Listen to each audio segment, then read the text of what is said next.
Hello friends, welcome back to my YouTube channel learning दो।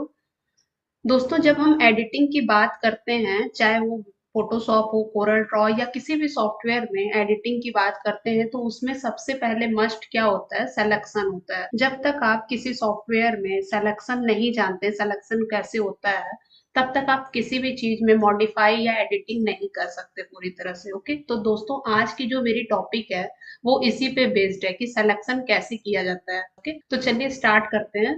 Suppose सबसे पहले आप फाइल मेन्यू में जाते हैं और ओपन में जाते हैं और कोई भी पिक आप यहाँ से सेलेक्ट कर लेते हैं। ठीक, मैंने एक लेयर के रूप में बैकग्राउंड नाम का एक पिक ले लिया है। अब आप इस इमेज में कुछ भी एडिटिंग करना चाहते हैं, तो एडिटिंग करने के लिए आप यहाँ पे टूल पैनल में जाते हैं और आप देख रहे हैं जो सेकंड आपका टूल है वो रेक्टेंगुलर मार्की टूल है।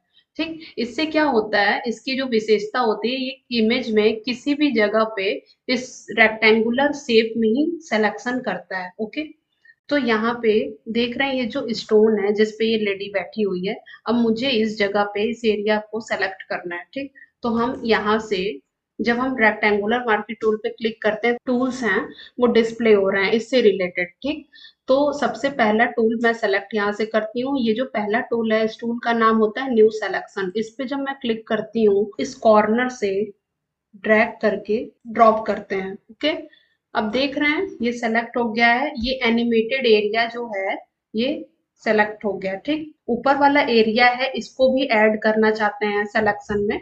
ठीक है, तो जब आप इस एरिया को ऐड करना चाहते हैं तो उसके लिए आपको सेकंड टूल को सेलेक्ट करना होगा। ठीक है, जब आप इस टूल पे क्लिक करते हैं तो यहाँ से इसको ऐड कर लेते हैं। ठीक, और यहाँ से इस एरिया को ऐड कर लेते हैं। ठीक,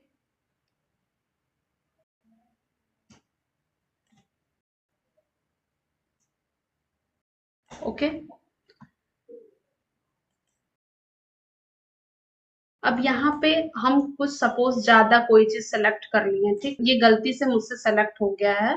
अब इसको मुझे लेस करना है। ठीक है, मान लीजिए कि ये मुझे सेलेक्ट करना था लेकिन ये मैंने थोड़ा ज्यादा सेलेक्ट कर लिया इस एरिया को। ठीक है, तो अब मुझे इसको सेलेक्ट नहीं करना है, इसको लेस करना है इस जगह से। तो यहाँ जो तीसरा नंबर है टूल का वो सब्ट्रैक्ट फ्रॉम सिलेक्शन का है। ठीक, तो अब इस पे क्लिक करते हैं और इस पे क्लिक करने के बाद जो एरिया को आप सब्ट्रैक्ट करना चाहते हैं उसको डीसेलेक्ट कर देते हैं। ठीक है, वो लेस हो जाता है उस एरिया पे। ठीक, तो ये तरीका होता है। आगे और भी हम टूल के बारे में बताएंगे।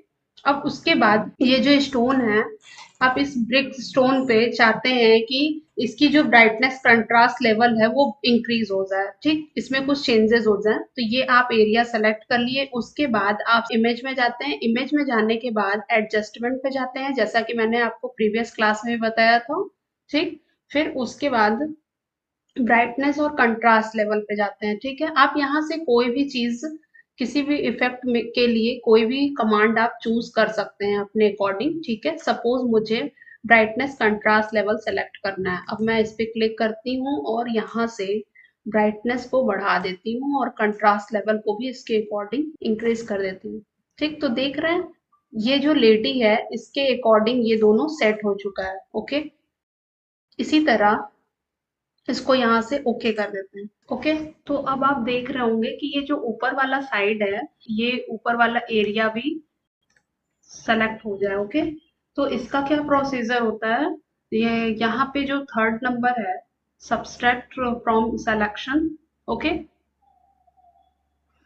ऊपर वाले के इसको सेलेक्ट करने के लिए आप देख रहे हैं कि ये दोनों, जब हम ऊपर वाला एरिया सेलेक्ट कर रहे हैं तो ये वाला एरिया भी सेलेक्ट हो जा रहा है। तो उसके लिए सिलेक्शन में जाते हैं और यहाँ से इनवर्स पे क्लिक करते हैं। ठीक, इनवर्स पे, इनवर्स का शॉर्टकट होता है शिफ्ट प्लस कंट्रोल प्लस आई। या तो आप शॉर्टकट की के थ्रू कर सकते हैं या फिर आप डायरेक्ट यहाँ से कर सकते हैं मेन्यू से। ओके, तो इनवर्स बटन पे जब आप क्लिक करते हैं तो इनवर्स से क्या होता है, करंट सिलेक्शन होता है बस वही शो करता है और जो प्रीवियस वाला सिलेक्शन होता है वो हट जाता है। ओके, तो अब इसमें आप कुछ भी चेंजेस चाहते हैं तो यहाँ से वही सेम मेथड होता है। एडजस्टमेंट पे जाते हैं, इमेज में जाने के बाद एडजस्टमेंट में जाते हैं और ब्राइटनेस और कंट्रास्ट लेवल को अपने अकॉर्डिंग घटा बढ़ा सकते हैं। ओके, अब आप इस इमेज को सेव कर सकते हैं।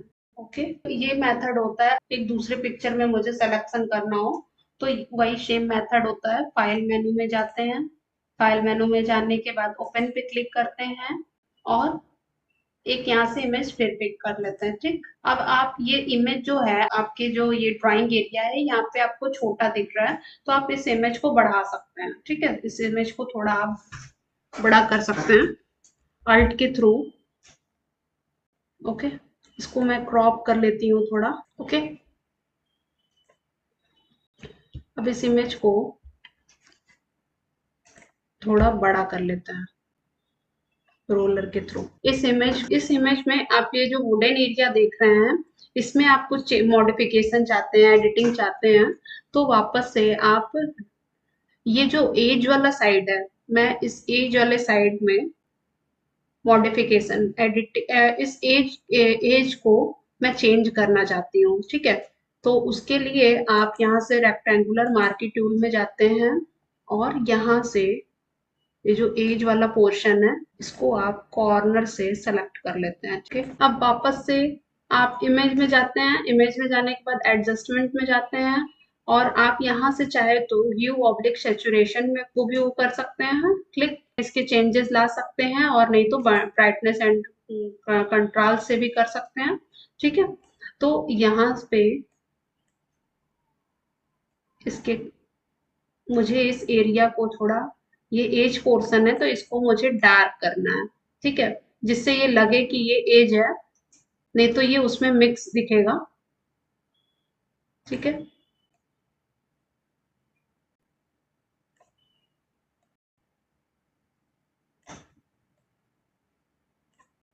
ओके,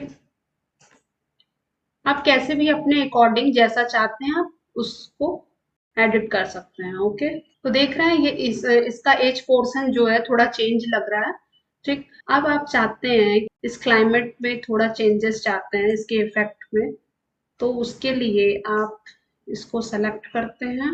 ओके, इसको सेलेक्ट करने के बाद आप यहाँ से इमेज में जाते हैं, एडजस्टमेंट में जाते हैं, ब्राइटनेस और कंट्रास्ट में जाते हैं।